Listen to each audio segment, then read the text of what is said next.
जय श्री कृष्णा मित्रों, मैं आज आप सबको श्रीमद् भागवत गीता के 9वां अध्याय सुनाने जा रहा हूँ, जिस अध्याय का नाम है राज विद्या राजगुह्य योग। मित्रों, अगर आप इस चैनल पर नए हैं तो प्लीज चैनल को सब्सक्राइब कर लो और इसके पहले 8 अध्याय मैं ऑलरेडी इस चैनल पर डाल रखा हूँ, आप उसे देखें और उसका लाभ प्राप्त करें।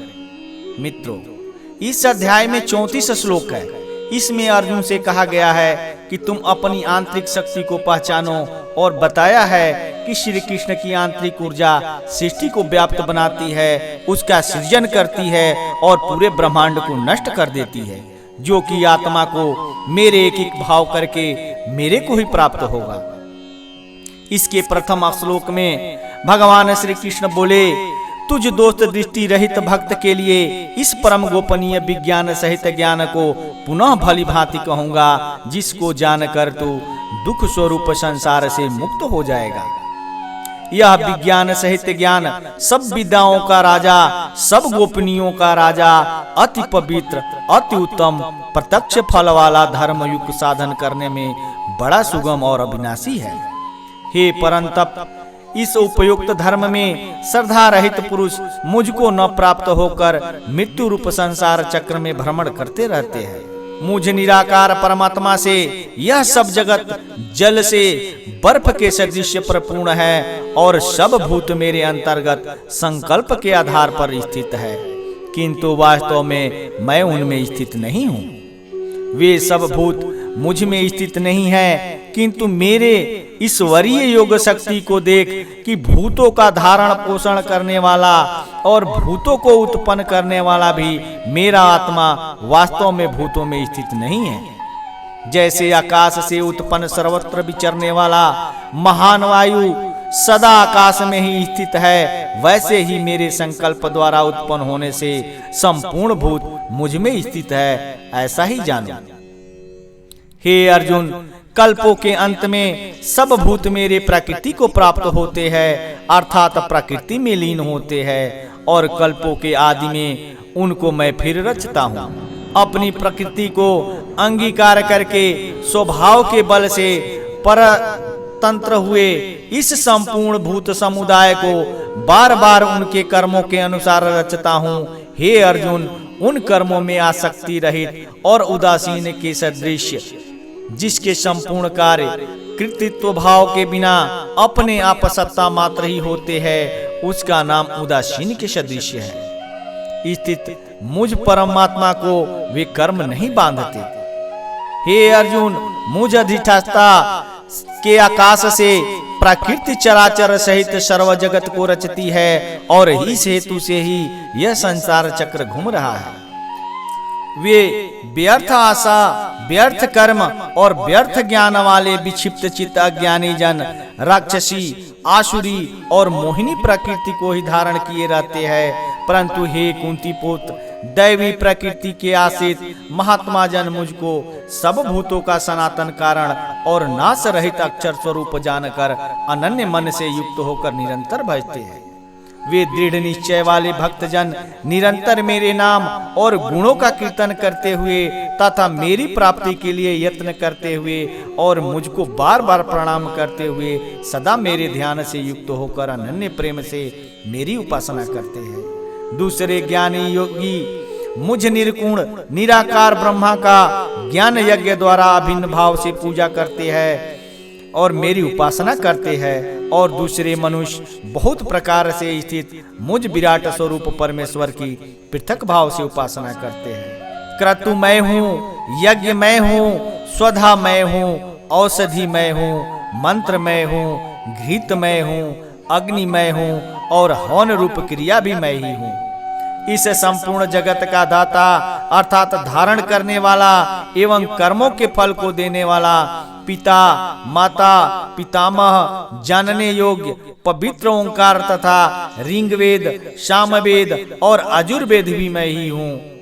प्राप्त होने योग्य परम धाम, भरण पोषण करने वाला, सबका स्वामी, शुभाशुभ को देखने वाला, सबका वासस्थान, शरण लेने योग्य, प्रत्युपकार न चाहकर हित करने वाला, सबकी उत्पत्ति प्रलय का हेतु, स्थिति का आधार, निधान और अविनाशी का कारण भी मैं ही हूँ। मैं ही सूर्य रूप से तपता हूँ, वर्षा का आकर्षण करता हूँ और उसे बरसाता हूँ। हे अर्जुन, मैं ही अमृत और मृत्यु हूँ, सत असत भी मैं ही हूँ। तीनों वेदों में विधान किए हुए सकाम कर्मों को करने वाला, सोम रस को पीने वाला, पाप रहित पुरुष मुझको यज्ञों के द्वारा पूजकर स्वर्ग की प्राप्ति चाहते हैं। वे पुरुष अपने पुण्यों के फल स्वरूप स्वर्ग लोक को प्राप्त होकर स्वर्ग में दिव्य देवताओं के भोगों को भोगते हैं। वे उस विशाल स्वर्ग लोक को भोग कर पुण्य क्षीण होने पर मृत्यु लोक को प्राप्त होते हैं। इस प्रकार स्वर्ग के साधन स्वरूप तीनों वेदों में कहे हुए सकाम कर्म का आश्रय लेने वाले और भोगों की कामना वाले पुरुष बार बार आवागमन को प्राप्त होते हैं, अर्थात पुण्य के प्रभाव से स्वर्ग में जाते हैं और पुण्य क्षीण होने पर मृत्यु लोक में आते हैं। जो अनन्य प्रेमी भक्तजन मुझ परमेश्वर को निरंतर चिंतन करते हुए निष्काम भाव से भजते हैं, उन नित्य निरंतर मेरी चिंतन करने वाले पुरुषों का योगक्षेम मैं स्वयं प्राप्त कर देता हूँ। हे अर्जुन, यद्यपि श्रद्धा से युक्त जो सकाम भक्त दूसरे देवताओं को पूजते हैं, वो भी मुझको ही प्राप्त होता है, किंतु उनका हवन पूजन अविधि पूर्वक अर्थात अज्ञान पूर्वक है, क्योंकि संपूर्ण यज्ञों का भोक्ता और स्वामी भी मैं ही हूँ, परंतु वे मुझ परमेश्वर को तत्व से नहीं जानते, इसी से गिरते हैं अर्थात पुनर्जन्म को प्राप्त होते हैं। देवताओं को पूजने वाले देवताओं को प्राप्त होते हैं, पितरों को पूजने वाले पितरों को प्राप्त होते हैं, भूतों को पूजने वाले भूतों को प्राप्त होते हैं और मेरा पूजन करने वाले भक्त मुझको ही प्राप्त होते हैं। इसलिए मेरे भक्तों का पुनर्जन्म नहीं होता है। जो कोई भक्त मेरे लिए प्रेम से पत्र, पुष्प, फल, जल आदि अर्पण करता है, उस शुद्ध बुद्धि निष्काम प्रेमी भक्त का प्रेम पूर्वक अर्पण किया हुआ वह पत्र, पुष्प आदि मैं सगुण रूप से प्रकट होकर प्रीति सहित खाता हूँ। हे अर्जुन, तू जो कर्म करता है, जो खाता है, जो हवन करता है, जो दान देता है और जो तप करता है, वह सब मेरे में अर्पण कर। इस प्रकार जिसमें समस्त कर्म मुझ भगवान के अर्पण होते हैं, ऐसे संन्यास योग से युक्त चित्त वाले तू शुभाशुभ फल स्वरूप कर्म बंधन से मुक्त हो जाएगा और उनसे मुक्त होकर मुझको ही प्राप्त होगा। मैं सब भूतों में समभाव से व्यापक हूँ, ना कोई मेरा प्रिय है ना अप्रिय है, परंतु जो भक्त मुझको प्रेम से भजते हैं वे मुझ में हैं और मैं भी उनमें प्रत्यक्ष प्रकट हूँ।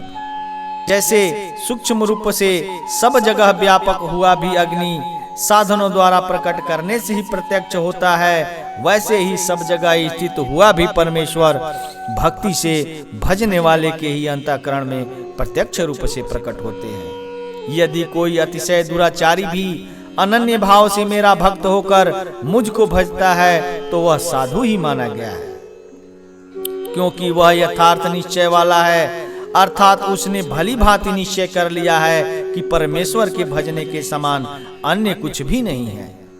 वह शीघ्र ही धर्मात्मा हो जाता है और सदा रहने वाली परम शांति को प्राप्त होता है। हे अर्जुन, तू निश्चय पूर्वक सत्य जान कि मेरा भक्त नष्ट नहीं होता। हे अर्जुन, स्त्री, वैश्य, शूद्र तथा पाप योनि, चंडाल आदि जो कोई भी हो, वे भी मेरे शरण होकर परम गति को ही प्राप्त होते हैं। फिर इसमें कहना ही क्या है, जो पुण्यशील ब्राह्मण था, राजश्री भक्तजन मेरी शरण होकर परम गति को प्राप्त होते हैं। इसलिए तू सुख रहित और क्षण भंगुर इस मनुष्य शरीर को प्राप्त होकर निरंतर मेरा ही भजन कर। मुझ में मन वाला हो, मेरा भक्त बन, मेरा पूजन करने वाला हो, मुझको प्रणाम कर। इस प्रकार आत्मा को मुझ में नियुक्त करके मेरे परायण होकर तू मुझको ही प्राप्त होगा। मित्रों, यह जानकारी आपको कैसी लगी? अगर यह जानकारी आपको अच्छी लगी हो तो प्लीज चैनल को सब्सक्राइब कर लेना और हाँ, बेल आइकन को दबाना ना भूलना, क्योंकि मैं इस चैनल पर श्रीमद् भागवत गीता का क्रमशः एक अध्याय प्रतिदिन सुनाता हूँ। आप इसे सुने और इसका लाभ प्राप्त करें। तब तक के लिए इतना ही। धन्यवाद।